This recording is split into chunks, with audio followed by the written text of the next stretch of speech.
तुंगभद्रा नदी के किनारे एक नगर है, नाम है उत्तम नगर। उस उत्तम नगर में ग्राम में एक ब्राह्मण रहते हैं, नाम है आत्मदेव शर्मा। आत्मदेव शर्मा बड़े धर्मनिष्ठ ब्राह्मण हैं, बड़े ही सुशील ब्राह्मण हैं, बड़े ही आचारवान हैं, बड़े ही धर्मनिष्ठ हैं। लेकिन जितने ही ये धर्मनिष्ठ हैं, इनकी पत्नी बिल्कुल इनके विपरीत रहने वाली, लोगों से ईर्ष्या करने वाली, लोगों की चुगली करने वाली, झगड़ा करने वाली, बात बात पे बिगड़ जाने वाली, ऐसी इनकी पत्नी। आत्मदेव शर्मा बड़े परेशान। भगवान की कृपा से किसी बात की कमी नहीं, धन दौलत मकान दुकान सब है, किसी बात की कमी नहीं। लेकिन एक बात का दुख है, भगवान ने कोई संतान नहीं दी है और इस कारण से वे दुखी रहते हैं। द्वार पे गैया ला करके बांध देते हैं तो गैया भी बांझ हो जाती है। अपने हाथों से तुलसी का बिरवा लगा देते हैं तो तुलसी का बिरवा भी सूख जाता है। इसलिए आत्मदेव शर्मा बड़े दुखी रहते हैं। उन्हें इस बात की चिंता हमेशा सताती है कि मेरे चले जाने के बाद मेरे पितरों का कल्याण कैसे होवे, मेरे पितरों को तिलांजलि कौन देवे, हमको भी तिलांजलि कौन देवे। इसलिए आत्मदेव जी बड़े दुखी रहते हैं। एक दिन बड़े दुखी होकर के जंगल में गए और जंगल में जाकर के विचार करते हुए बैठे, जंगल में रो रहे थे। और उसी समय एक महात्मा चले जा रहे थे। महात्मा ने देखा कि कोई ब्राह्मण है, रो रहा है, लगता है कि ये भगवान की प्राप्ति के लिए जंगल में आया था और भगवान के न मिलने पर या कोई मार्ग न दिखने पर ये दुखी है, इसीलिए रो रहा है। चल करके इसके मार्ग को प्रशस्त कर दो। महात्मा आए और आत्मदेव जी से पूछा, हे ब्राह्मण आप क्यों रो रहे हो? कथम रोदिसी विप्रत्वम काते चिंता बलीयसी बदतुम सत्वरम मह्यम स्वस्य दुःखस्य कारणम स्वस्य दुःखस्य कारणम। हे ब्राह्मण कथम रोदिसी विप्रत्वम, आप क्यों रो रहे हो? काते चिंता बलीयसी, कौन सी समस्या है, किस कारण से, कौन सा ऐसा दुख है जिसने आप पर अपना प्रभाव जमाया है, जिसके कारण से आप रोए ही जा रहे हो, दुखी होते जा रहे हैं और कुछ सोच नहीं पा रहे? आपका क्या दुख है? ब्राह्मण आप मुझसे कहिए। बदतुम सत्वरम मह्यम, आप मुझसे कहिए। स्वस्य दुःखस्य कारणम, मैं आपके दुख के कारण को जानना चाहता हूं, क्योंकि हो सकता है कि मैं आपके दुख के निवारण कर सकूं। और तब महात्मा की बात को सुनकर के आत्मदेव थोड़े प्रसन्न हुए और कहने लगे, महाराज आपको क्या बताऊं, मेरे यहाँ भगवान की कृपा से सब कुछ है, लेकिन फिर भी दुख का कारण बना हुआ है, क्योंकि मेरे यहाँ कोई संतान नहीं, कोई पुत्र नहीं। और महाराज वह घर ही कैसा घर, वो आंगन ही कैसा आंगन, जिस घर में छोटे से बच्चे की किलकारी ना हो। इसलिए महाराज आप बड़ी कृपा करके मेरे पास आए हैं, अब तो हम आपसे ही निवेदन करेंगे कि ऐसा कुछ कीजिए कि मेरे घर बेटा हो जाए। महात्मा ने कहा कि हे ब्राह्मण, इस जन्म की तो बात छोड़ो, मैं आपके माथे की रेखाओं को देख करके मैं बता रहा हूं, इस जन्म की तो बात छोड़ो, आगे आने वाले 7 जन्मों तक तुम्हारे कोई बेटा नहीं होने वाला। तुम इसी प्रकार से निर्वंशी और निपुते ही रहना है तुमको। आत्मदेव ने कहा, बाबा एक बात बताओ, आप हमारा दुख दूर करने आए हो कि बढ़ाने आए हो? अरे किसी को इसी जन्म की चिंता है, आप 7 जन्मों की बता रहे। मैं और कुछ नहीं जानता, मैं तो आपसे बस इतना ही निवेदन कर रहा हूं, प्रार्थना कर रहा हूं कि आप चाहे जैसे करके मेरे को एक बेटा दीजिए, और अगर मेरे बेटा नहीं हुए तो महाराज मैं आपके सामने यही पत्थर पे सिर पटक करके मर जाऊंगा और ब्रह्म हत्या का पाप आपको लग जाएगा। महात्मा को लगा ये ब्राह्मण अज्ञानी है और अपनी अज्ञानता के कारण ऐसी बात कह रहा है, इसलिए इसे समझाना चाहिए। इसलिए समझाना प्रारंभ किया। महात्मा कहने लगे, महाराज, हे नारद, हे ब्राह्मण, आपको पता है भगवान ने आपको बेटा बेटी नहीं दिया तो समझो आपको अपने सन्निकट बुलाया है। आपको भगवान की सन्निधि प्राप्त होने में ज्यादा देर लगने वाली नहीं, क्योंकि भगवान की सन्निधि से वही दूर है जिनको भगवान ने अपनी माया में उलझाया है, बेटा बेटी मकान दुकान के चक्कर में डाल रखा है, वो भगवान से दूर होते जा रहे हैं। जिस दिन आपको जान लो कि बहुत बड़ा परिवार होता जा रहा है, ज्यादा जिम्मेदारी मिलती जा रही, तो समझ लेना कि आपको माया में उलझाया जा रहा है।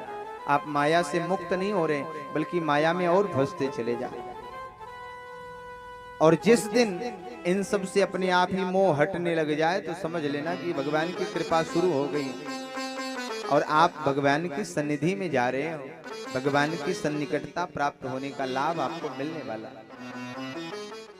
महात्मा ने समझाया, बोले ब्राह्मण, ये तो आप पर भगवान की बड़ी कृपा है जो आपको इन माया से मुक्त किया है। आप तो भगवान के सन्निकट पहुंचने वाले हो, भगवान के विशेष हो, इसीलिए भगवान ने तुम पर ये कृपा की है। आत्मदेव ने सुना तो कहने लगे कि महाराज ये बताओ, ये जो आप हमको प्रवचन सुना रहे हो ना, ये प्रवचन हम भी सुना सकते हैं, हम भी ब्राह्मण हैं, पढ़े लिखे हैं, वेद का ज्ञान है, शास्त्रों का ज्ञान है, प्रवचन सुनाना बहुत आसान है और हम भी सुना सकते हैं। लेकिन महाराज उस प्रवचन को अमल करना, धारण करना, ये बहुत कठिन है। आप बड़ी आसानी से प्रवचन सुना रहे हो, हम भी जानते हैं कि आप सुना रहे हो, और ये सब बातें केवल कहने में अच्छी लगती हैं, ग्रहण करने में अच्छी नहीं लगती। इसलिए महाराज मैं और कुछ नहीं जानता, आप बस इतना करो कि मेरे एक बेटा हो जाए, इतनी कृपा कर दो, और अन्यथा मैं यही पटक पटक के सिर फोड़ दूंगा, मर जाऊंगा और आपको ब्रह्म हत्या का पाप लग जाए। अब महात्मा ने माथा पकड़ लिया, राम राम, ये कैसी बला आ गई। हमने तो सोचा था कि ये भगवान के लिए आया है, चल के समझाऊंगा, भगवान की प्राप्ति कर लेगा। दया बस महात्मा ने झोली में से हाथ डाल के एक फल निकाल के दिया, बोले लेके जाओ, अपनी पत्नी को ये फल खिलाना और कहना आचार विचार से रहेगी, भगवान की कृपा हुई तो जरूर बेटा होगा। ब्राह्मण देवता बड़े प्रसन्न भये, फल लेकर के आए, धुंधली को बुलाया और धुंधली को बुला करके वो फल दिया। देवी जी, महात्मा का प्रसाद है, फल खाओ, भगवान ने चाहा तो जरूर बेटा हो जाएगा। महात्मा ब्राह्मण देवता तो फल दे करके चले गए। इधर धुंधली ने उस फल को लेकर के विचार ही कर रही थी कि उसकी कोई सहेली थी, उसकी कोई बहन है, वो चली आई। पूछा, बहन ये फल लेकर के क्या कर रही? बोले ये मेरे पति देव फल लेके आए हैं, किसी महात्मा ने दिया है और कहा है कि इसको अगर तुम्हारी पत्नी खाएगी तो जरूर बेटा होगा। अब ये नहीं समझ में आ रहा है कि इस फल को खाऊं कि ना खाऊं। सहेली ने कहा, बहना जब महात्मा का प्रसाद है तो तुझे इस फल को खाना चाहिए। धुंधली ने कहा, लेकिन फल खाने में एक संकोच है। बोले क्या? बोले मुझे इस बात का संकोच है, इस बात का डर है कि कहीं फल खाने से कुछ गड़बड़ न हो जाए। बोले जैसे? तो धुंधली ने कहा कि फल भक्षेण गर्भस्यात्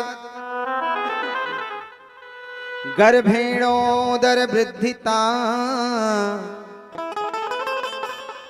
स्वल्प भक्षम ततो शक्ति गृह कार्यम कथम भवेत्। धुंधली ने कहा, बहना मैं फल खाने तो खा लूं, लेकिन एक समस्या है। क्या?